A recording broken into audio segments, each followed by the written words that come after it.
В небольшом уютном доме на окраине города жила бабушка Анна со своей внучкой Машей. Девочке было всего 10 лет, но она уже знала, что такое тепло семейного очага и забота близких. Однако в этом доме жил еще один человек, племянник бабушки, дядя Сергей. Он переехал к ним несколько месяцев назад, сказав, что ищет работу и временное пристанище.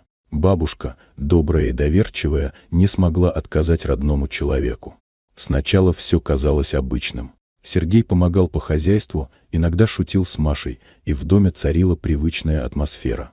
Но однажды вечером, когда бабушка готовила ужин на кухне, Маша тихо подошла к ней и, опустив глаза, прошептала: «Бабушка, он меня трогает».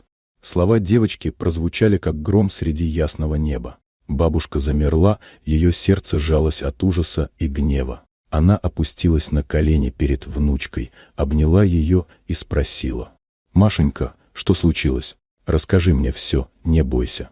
Маша, дрожа, начала рассказывать. Оказалось, что дядя Сергей уже несколько раз позволял себе непристойные действия, когда они оставались наедине. Он угрожал ей, говорил, что если она кому-то расскажет, то ее накажут. Бабушка едва сдерживала слезы, слушая внучку.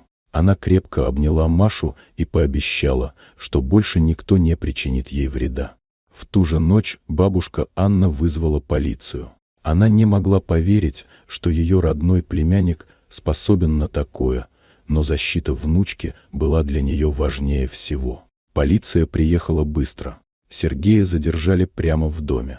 Он пытался оправдаться, говорил, что это недоразумение, но доказательства и показания Маши говорили сами за себя. Его арестовали, и в доме наконец наступила тишина. Бабушка Анна долго не могла успокоить Машу. Она понимала, что внучке потребуется время, чтобы оправиться от пережитого. Они вместе обратились к психологу, который помогал Маше справляться с травмой. Бабушка старалась окружить ее еще большей заботой и любовью, чтобы девочка чувствовала себя в безопасности. С тех пор в доме больше не было места для предательства и боли. Бабушка и внучка стали еще ближе друг к другу, а темная тень, оставленная Сергеем, постепенно рассеялась. Они знали, что вместе смогут преодолеть любые трудности, ведь их связывала самая крепкая в мире связь — любовь и доверие. Вот такая удивительная история. Дорогие друзья, если вам понравилось видео, поставьте лайк, а также подписывайтесь на канал, впереди еще много интересного.